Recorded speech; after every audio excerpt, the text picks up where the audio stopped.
I thought it was a slow news day, so I'd bring the other guy in.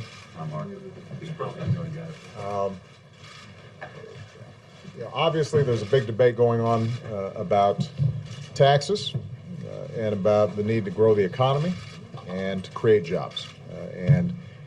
Just about every day this week, I've been making an argument as to why the agreement that we've struck to provide billions of dollars in payroll tax cuts that can immediately help rejuvenate the economy, as well as tax cuts for middle-class families, unemployment insurance for folks who desperately need it, credits for college, credits for child tax credits, as well as a range of business investment credits are so important to make sure that we keep this recovery moving.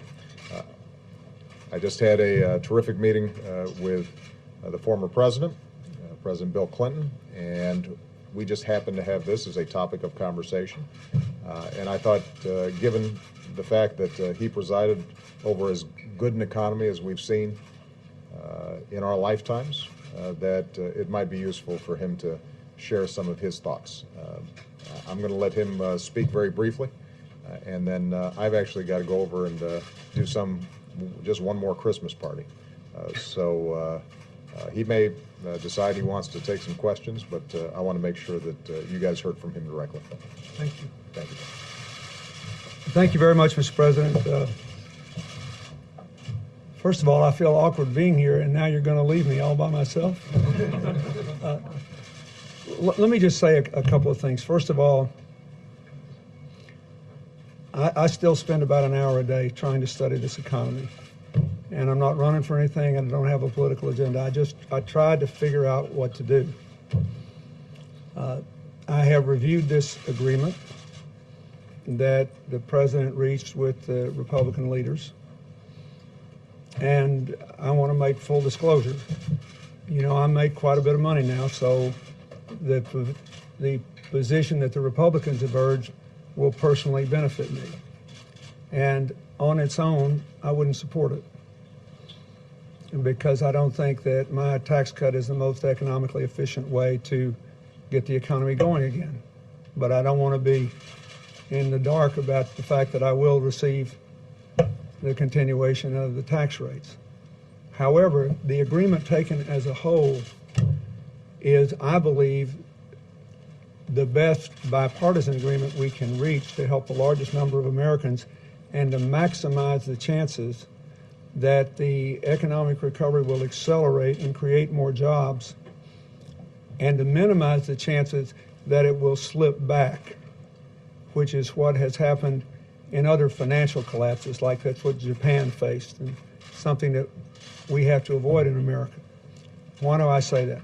First of all, because clearly the extension of unemployment, which gives people a percentage of the income they were previously making, that money will be spent, and it will bolster the economy through the next couple of years. Secondly, the conversion of the Make Work Pay tax credit, which the president passed before, which went to 95% of the American people, converting that into a $120 billion one-year payroll tax relief act is, according to all the economic analysis, the single most effective tax cut you can do to support economic activity. This will actually create a fair number of jobs. I expect it to lower the unemployment rate and keep us going.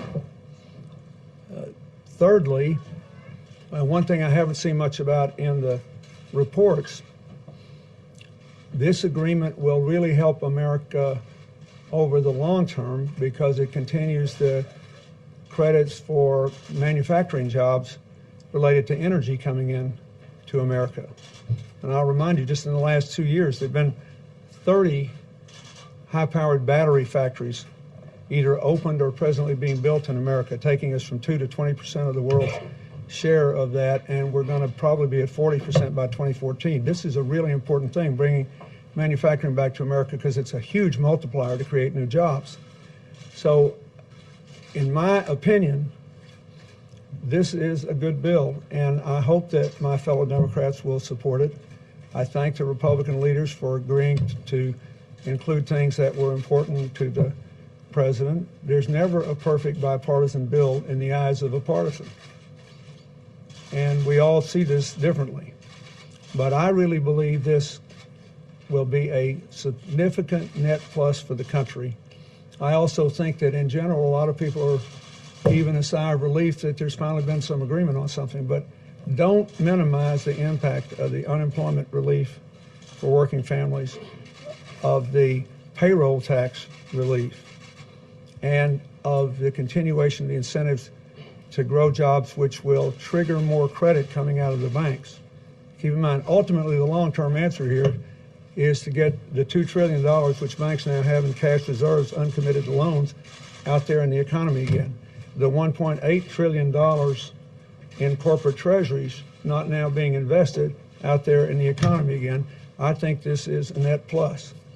And you know how I feel. I think the people that benefit most should pay most. That's always been my position. Not for class warfare reasons, for reasons of fairness in rebuilding the middle class in America. But we have the distribution of authority we have now in the Congress, and one we're going to have in January. And I think this is a much, much better agreement than would be reached were we to wait until January. And I think it will have a much more positive impact on the economy. So for whatever it's worth, that's what I think. I would like to say one other thing on another subject, just to be recorded on record. They don't need my support on this because we have some good Republican support, including the first President Bush. I think this START agreement is very important to the future of our national security. And it is not a radical agreement. Boris Yeltsin and I agreed in principle on this same reduction, and there was no way in the wide world he could get it through the Russian Duma that existed at the time in his second term. So we didn't proceed because it couldn't be ratified there. I'm not sure the Senate would have ratified it then, but I think they will now with enough encouragement. But the cooperation that we will get from the Russians and the signal that will be sent to the world on non-proliferation, when all these other things are going on which threaten to increase nuclear proliferation, is very important. One of the things you know is that when people fool with these weapons, they're expensive to build, expensive to maintain, and expensive to secure the material that goes into making the weapons. This is something that is profoundly important. This ought to be way beyond party. They've worked very hard. They've worked out, in my opinion, the details, and I hope it will be ratified. Yes. First of all, a lot of Democrats on Capitol Hill say this is a bad deal, that President Obama could have gotten more. What's your message to them? And then if I could also just ask, well, go ahead. Get your hands First, my message is, I don't believe that's true, because in January, they will be in the majority. And this would dramatically reduce their incentive to extend unemployment benefits, to support the conversion of the make work pay tax credit that President Obama enacted into this payroll tax deduction, which, as I said, I read all these economic studies. Every single unbiased economic study says the best thing you can do if you're going to take a tax cut path to grow the economy is to give payroll tax relief. I just got back from a trip to Asia with my foundation. Hong Kong, super free market place, had a stimulus. Oh, well, I guess we're not supposed to use that word anymore. You know what they did? They gave almost 10% of the people, low-income working people, 2 months free rent and public housing. They gave some money to the seniors, but the most important thing they did was payroll tax relief for a year. This is, all the people who study this believe it's the number one thing. So I don't believe they can get a better deal by waiting. And I think the other thing that nobody's talking about, but I'm telling you it's important, I live out there now and I do a lot of this energy work. These tax credits have made us competitive again. I didn't see a single story that credited Senator Reid's election with the fact that with 3 weeks before the election, 2 new plants were announced in Nevada, which has the highest unemployment rate in the state, 1,000 people making LED lights, 1,000 people making wind turbines for that big wind farm in Texas, both companies owned by Chinese interests, who said in no uncertain terms, we're here because you decided to compete with us for the future, and you gave us tax credits so we can pay higher labor costs because we saved the transportation costs because of these credits. I don't believe there is a better deal out there. And then there's a follow-up. You mentioned the Republican Congress taking office in January. What was your advice to President Obama today about how to deal with a Congress from the opposition party? I have a general rule, which is that if whatever he asks me about my advice and whatever I say should become public only if he decides to make it public. He can say whatever he wants, but here's what I'll say is I've been keeping the First Lady waiting for about half an hour, so I'm going to take off. And But I don't want to make her mad. Please go. you're in good hands, and Hibbs will call last question. Yeah, help Thank me. you. Thank you. Yeah, go ahead. Mr. President, is there anything else that can be done, in your opinion, to loosen up the private credit markets that have been so tight? I mean, if people can't get their hands on capital, how can they be the entrepreneurs that they want to be? And this is something that the Republicans have fought all along. What's the next step? Well, first of all, let me just run through the numbers again. We're not talking about high-risk stuff. That's what the financial regulation bill tries to stop and charges the federal regulators with. Even if the Wall Street banks we all know they have to be able to have more leverage than the traditional community banks 10-1 up in the Dakotas or Arkansas or any place else. But let's start with the community banks. If they loan money conservatively, they can loan $10 for every dollar they have in the bank. If they have $2 trillion uncommitted to loans, even though some of them may have a few mortgage issues unresolved, most of that mortgage debt has been offloaded to Fannie Mae or Freddie Mac or has vanished into cybersphere with those securitized subprimes. Those securitized subprimes mortgages. I don't like the securities, but they happen. So what I believe is going on is, first of all, the business community has not come forward as aggressively as small business community. And this bill did preserve all those small business incentives that were enacted by the Congress in the previous 2 years. There are like 16 different measures, that give incentives for small businesses to take loans and loan guarantees and that kind of thing. It appears to me that the community banks, at least, are somewhat uncertain about how the financial reform bill, which I supported, applies to them and what the costs of compliance might be. You remember, the two big things that bill did was to require the federal regulators to monitor every month the big banks that caused the meltdown and to require them to set aside more capital. And then it set up an orderly bankruptcy mechanism and banned future bailouts. It said, that bill actually says, if this happens again, the shareholders and the executives have to eat it. But there's a whole lot of other things in credit cards and other matters that deal with it. I think it is really, really important just to do an aggressive 100% information drench. I mean, I would go so far as to do it bank by bank by bank by bank so that everybody knows exactly what they have to do, exactly what it costs, and how quickly this can all be resolved. And then I think it's important to make sure that all these community banks and the people who might borrow from them understand where the small businesses of America are and where the manufacturers are with the various loan guarantees and credits and deductions that are available under these laws. I still think, we too often assume that when a law passes, people know it passed and they know what's in it and they know how it applies to them. That may not be true in this case because there's been so much activity and so much debate about it that was a debate that occurred in the context of a campaign rather than in the context of, let me tell you how this works. Come here, let's figure out how to get you a loan. So in my opinion, that's what needs to be done over the next 2 or 3 months. The money is there to get this country out of this mess.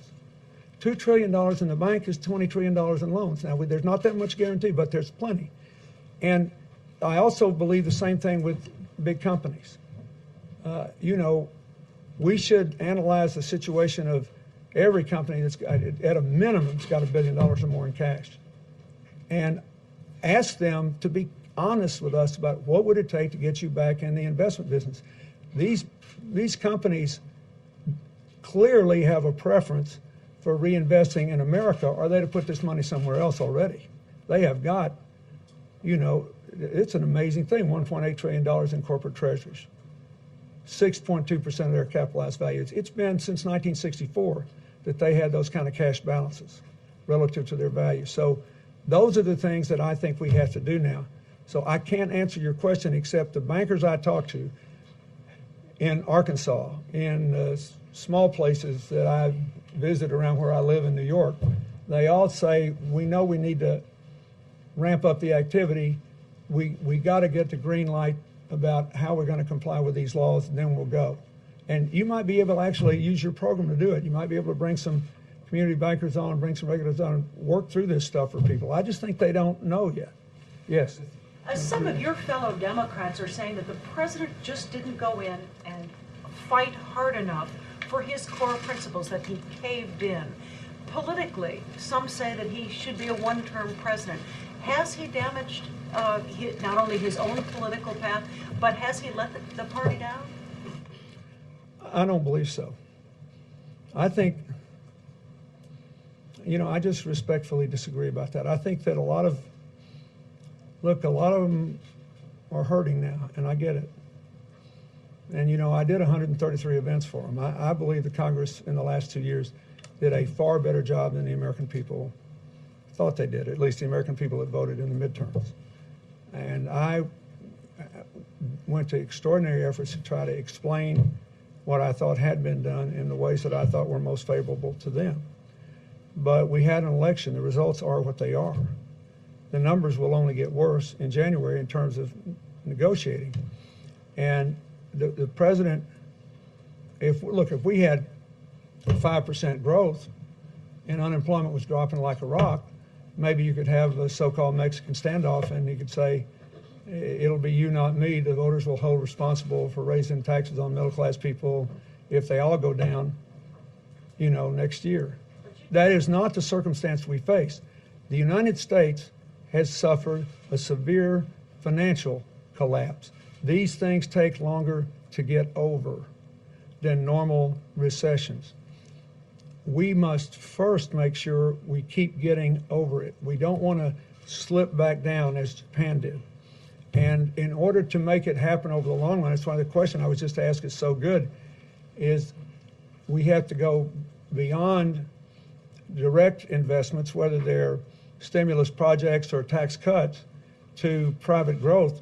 But to get there, we have to achieve a higher level of growth that triggers the confidence. So I personally believe this is a good deal and the best he could have gotten under the circumstances. I just disagree. I understand why people have a right to disagree with me, but I disagree. Yes, George. Mr. President, you made a number of very effective calls for the health care plan last year. Have you been asked to make any calls to Democratic members on the tax deal? And secondly, there are a lot of comparisons being made between the 94 election and the 2010 election.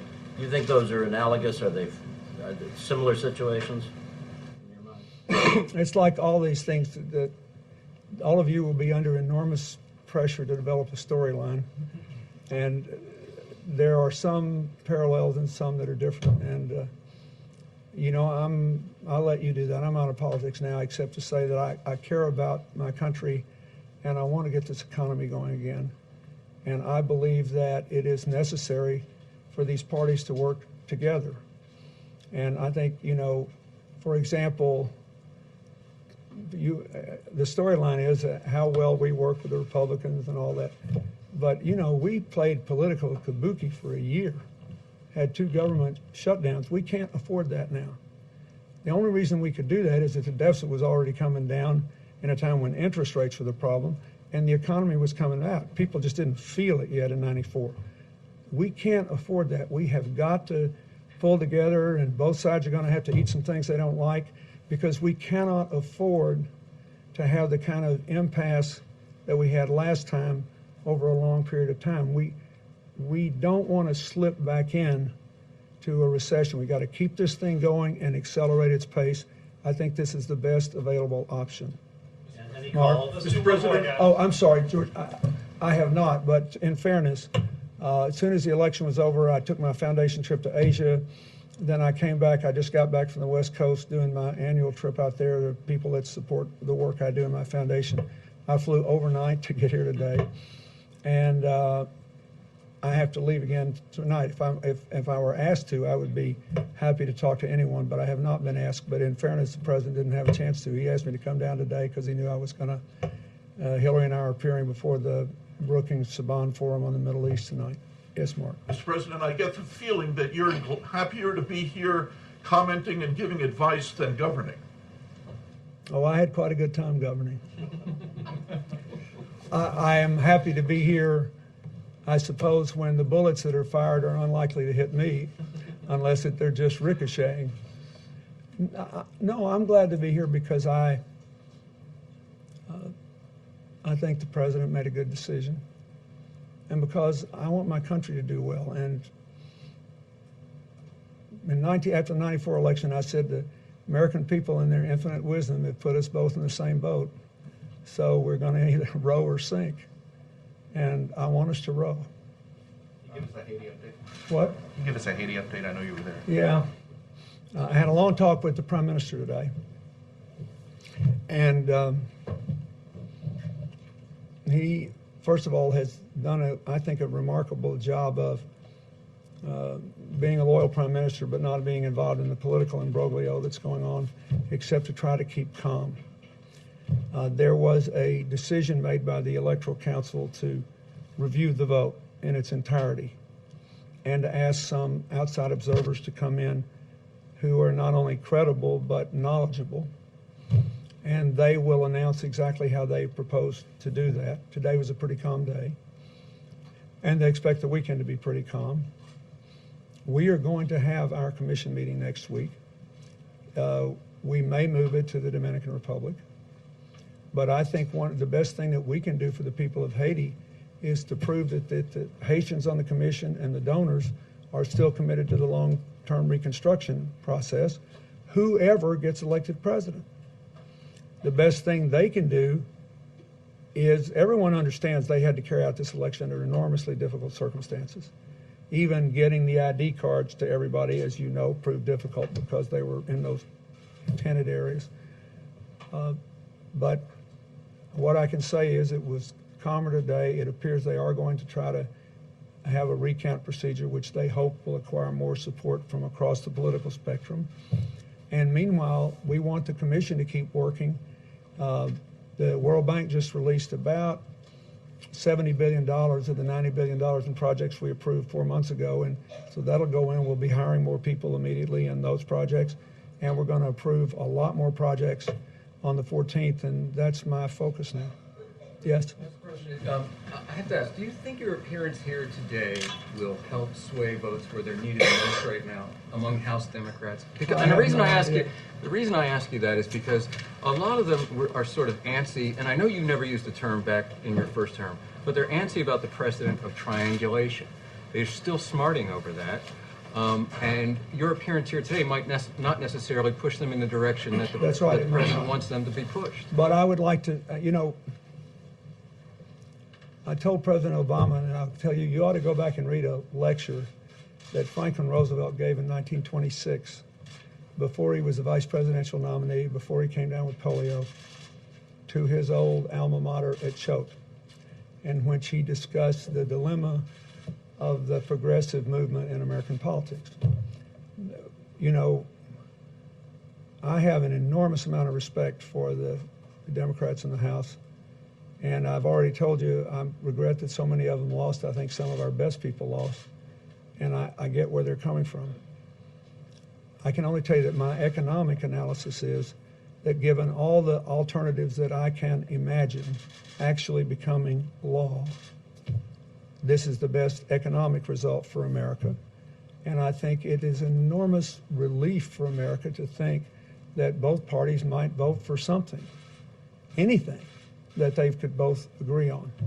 And there is no way you can have a compromise without having something in the bill that you don't like. So I don't know if I can influence anybody. Heck, I couldn't, I'd go some places and the people I campaigned for won. Some places the people I campaigned for lost. I don't know. All I can tell you is what I think. Considering your credibility on the deficit, what do you think about concerns about the short-term deficit and the long-term deficit and where I'm where our happy country to is address going? that because I don't think that I did a good enough job in this election season, obviously, and I'm not sure we did. The difference between now and when I became president, when we immediately went after the deficit, is quite simple. When I became president, it was after 12 years in which the accumulative debt of the country had risen from $1 to $4 trillion. It was the first period in American history when we had ever run structural deficits of any size. And so we were having to pay too much for money. It's costing us a lot to borrow money in the public sector, taking, I think it was 14 cents of every dollar on the debt at the time, and it was crowding out the opportunity of the private sector to borrow money and raising their cost. And that sparked the recession that we had in the early 90s. What happened this time was totally different. This time there was a collapse of a financial system which took interest rates to zero.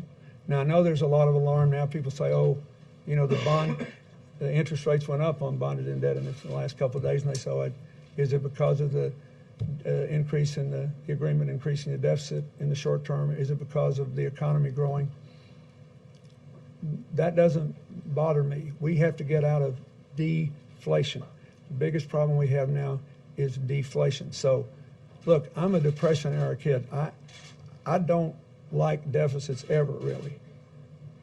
We had 4 surpluses when I was president. That's what I like.